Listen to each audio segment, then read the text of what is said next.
Senador Busita, go ahead. Mr. Chair, masama lang kasi ang loob ko kung hindi ko ma-brought out yung sentiments ng rank and file. Ano po bang malaga? Yung gusto ng ilan o yung gusto ng majority? I respect the members, my colleagues, and of course, and the sponsor of this bill. Gusto ko lang iparating, Mr. Chair, as member of this committee, hindi po ako pabor sa ganon. Dapat lagi ang iniisip natin yung moral and welfare ng marami, especially yung maliliit at mahirap natin mga kababayan. So, kung hindi natin makuha, Mr. Chair, yung talagang pulso ng personnel, conflict yan doon sa interest ng author. Hindi po tama yon. Wala eh. Ano pa bang issue? Now, ang sinasabi ko lang, why should we conduct a survey while approving this bill? Mr. Chair, galing ako sa PNP. Hindi magsasabi ng totoo yan. And we cannot consider na just because of 5 or 3, 5 or 10 present here, yun na ba ang boses ng more than... Congressman Busita, we Yes, respect... Mr. Chair. Listen, we respect your sentiment. Yes. Lahat naman po Mr. tayo... Chair. Wait. Not my sentiments. No. May option po ang commission and that commission officers to retire at the age of 56 and it is still considered as compulsory retirement. Yun po. Thank you, Mr. Chairman. Ano naman Mr. yung Chair. ating nabasa at sinabi po ng PNP. They have option, no, to retire or to continue for another year, di ba? Mr. But Chair. the question is the sentiment of Senator Busita about the survey that he wanted and directed the PNP to conduct, what I'm trying to to see on the motion is the truthfulness of the survey.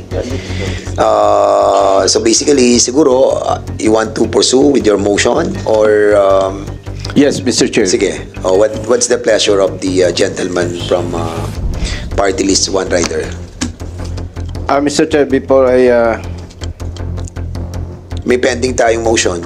Yes, Mr. You have Chair. already... Banggitin ko lang dito, Mr. Chair, dito sa Section 39, compulsory retirement. Compulsory retirement for officer and non-officer shall be upon the attainment of age 57, provided that uniform personnel who have less than 1 year in service upon the effectivity of this act shall have the option to retire at the age of 56. So, ibig sabihin, Mr. Chair, ang binibigyan lang po dito ng option, itong retirable.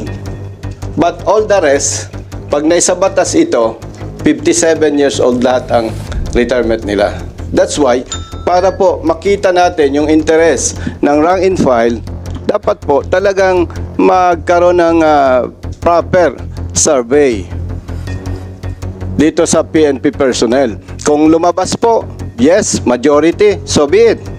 So, ang punto lang dito, Mr. Chair, kailangan yung pulso talaga ng personnel ang makita natin dito. And I believe the honorable sponsor, ang interest lang talaga nito is para maproteksyonan yung ating personnel,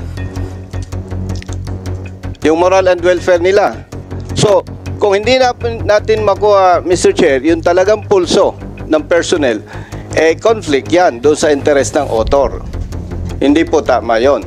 So, yun lamang po, yung nabanggit kasi dito. Thank you so Mr. much. Chair. We have really to balance everything. We know that there are advantages, and disadvantages on the retirement age from 56 to 57. We know all about it, no? At alam natin that the junior officers will be really affected, no? Even without the survey, those junior officers will really react on this. But having said that, we already discussed as well the benefits of those other senior officials to be in service for another year for their capacity to lead the organization as well. But of course, hindi naman nila monopolize yung serbisyo din, di ba? So, be that as it may, no, the reason why we are here is to approve or not the bill that was filed by the speaker and all other personalities in this as a co-author. So basically, I think we have discussed this lengthily, no, before and today. So one way or the other, we have to approve this measure in favor or not in favor of this House Bill 1140. But a while ago, you have a pending motion to direct them to conduct a survey, duly seconded. Hearing no objection, your motion is now approved. So, Mr. Chairman, yes. Thank you, just, Mr. Chair. let me just clarify. So, magsasurvey ka pending approval of this bill? No, What will be the purpose of that survey? For the, in the service of this bill? Kasi if we approve this today, mutan academic po yung survey na yan. Di ba? Now, Mr. Chairman, ito lang po. Again, I will just like to reiterate and I will ask the PNP, not my fellow members of this committee. Kasi po, optional retirement, you can have apply for optional retirement. But in this case, ang sabi ko nga, ano pa bang interest ng mga rank and file? Of course, they have to retire, they want to retire, mandatory or compulsory at the age of 56. Now, here comes in-extend natin ng 57. But, malinaw po dito, they have also an option to retire if they want at the age of 56. And that will be considered as compulsory retirement. And they can get all the benefits that they should have upon retirement at the age of 56. Wala eh. Ano pa bang issue? Now, ang sinasabi ko lang, why should we conduct a survey while approving this bill? Diba, that will be a moot and academic. And, well, in fact, sinasabi ko nga, if the interest of the members of the PNP rank and file and all other commission officers, middle level officers, and they felt that this bill will not serve for the purpose of the interest of the whole organization, they have an option to retire at 56, and it is still compulsory retirement, and they can get all the benefits that they should get from the government. Yes. Kaya actually kung titingnan mo, naging flexible pa nga eh. Kasi kung gusto mo extend ng 1 year, pwede ka pasok. Kung gusto mo mag-retire ng 56, pasok ka pa rin. Compulsory retirement pa rin. Yeah, the same. You can still get all the benefits that you've given to all those retirees at the age of 57 or 56.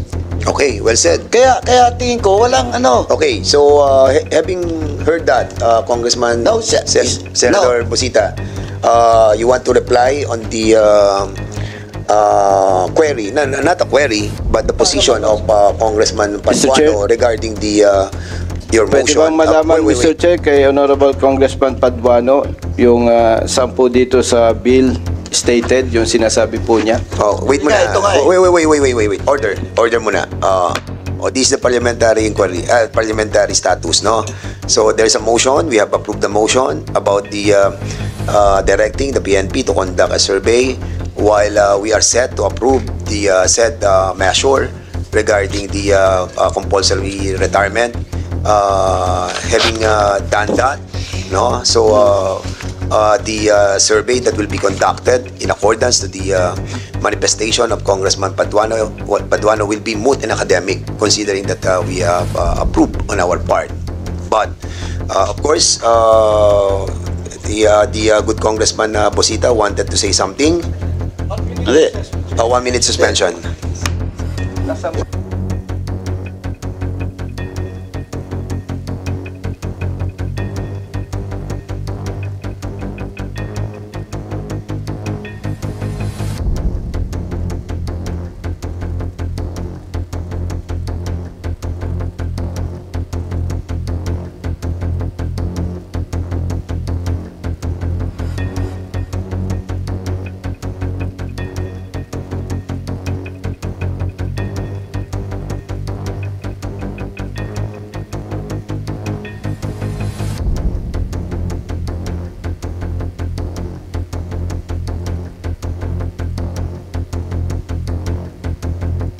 Ito yung ano po.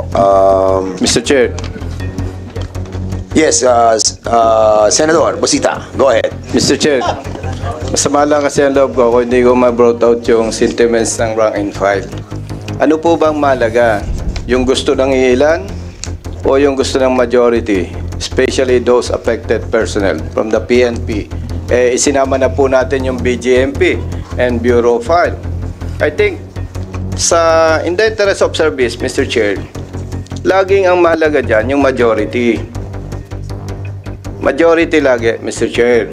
Hindi pwede yung ilan lamang. But of course, I respect the members, my colleagues, and the sponsor of this bill. Gusto ko lang iparating, Mr. Chair, as member of this committee, hindi po ako pabor sa ganon. Dapat lagi ang iniisip natin yung moral and welfare ng marami, especially yung maliliit at mahirap natin mga kababayan. And I know, Mr. Chair, with respect to officers of the PNP present here this afternoon, iilan lang naman ang may gusto niyan eh. Now, we have to protect also the sponsor of this bill. How? Malaki bang problema, Mr. Chair, kung hintayin natin yung tamang survey? So kung lumabas is yes, majority, so be it. Hindi na ako mag-comment dito. Ang pinaparating ko dito, Mr. Chair, yung sentiments ng rank and file and their families. Dati akong pulis eh, kaya alam ko eh. So, I submit, Mr. Chair, kung ano Okay. po ang mapag-anuhan ng committee. Pero, ang sinasabi ko lamang dito, Mr. Chair, matagal ng problema yan eh. Most of the time, ang nasusunod, yung iilan, hindi na i-consider yung maliliit, yung rank and file. Alam ko yan, Mr. Chair. Okay. Dami na nga kapalpakan eh. Sana, wag nating madaliin, Mr. Chair. Ang ano ko lang naman, Mr. Chair, is to conduct proper survey. Okay, Para lumabas Congressman yung... Busita, with all due respect, Yes, Mr. Chair. Kasi sinasabi mo na minamadali natin. We are not. As a matter of fact, we have discussed this lengthily. In the last year pa natin to, pinag-usapan natin ng mahaba to. Nagkaroon pa tayo ng joint committee hearing with Chairman Salceda, with Congresswoman Perer, and Congressman si Tupas, and myself, in order to really dissect every provision of the MUP bill, wherein we have approved the retirement, compulsory retirement. And we have invited a lot of resource persons. And as a matter of fact, Congressman Busita, the House approved this compulsory retirement of 57. We approved in the plenary. And at the same time, the Senate approved it as well. Now, you are questioning the sentiments of the Yes, Mr. PNP Chair. organization. Yes. We have invited a lot of junior officers who are here today. So basically, I think the thing that we have to do right now is to try to find out from themselves, kung ano talaga yung sentimiento ng ating mga junior officials. So andito sila. Mr. Chair. Sino yung mga junior official na narito right now? Mr. Chair, if I may. Yes. Mr. Chair, galing ako sa PNP. Hindi magsasabi ng totoo yan. And we cannot consider na Congressman just Busita. because of 5 or 3, 5 or 10 present here, yun na ba ang boses ng more than ilan General Acobo, sir, ang PNP personnel? We are 220,000 plus, sir. Oh, Congressman Busita, we Yes, respect. Mr. Chair. No. Listen. We respect your sentiment. yes. Lahat naman po Mr. tayo. Chair, No, wait. Not my sentiments. No. This is your sentiment according to the sentiments of the junior officials of our PNP. We understand that. Actually, hindi lang naman po kayo nakakarinig ng ganyang mga sentimiento ng ating mga opisyales. Kahit ako. Marami rin sa mga opisyales na nagsasabi sa akin ayaw nila. Totoo 'yun.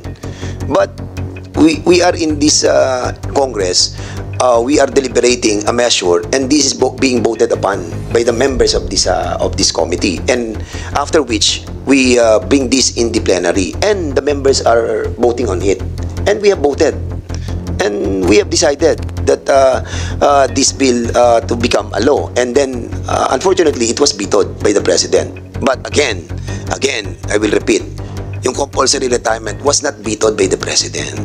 So in other words, Mr.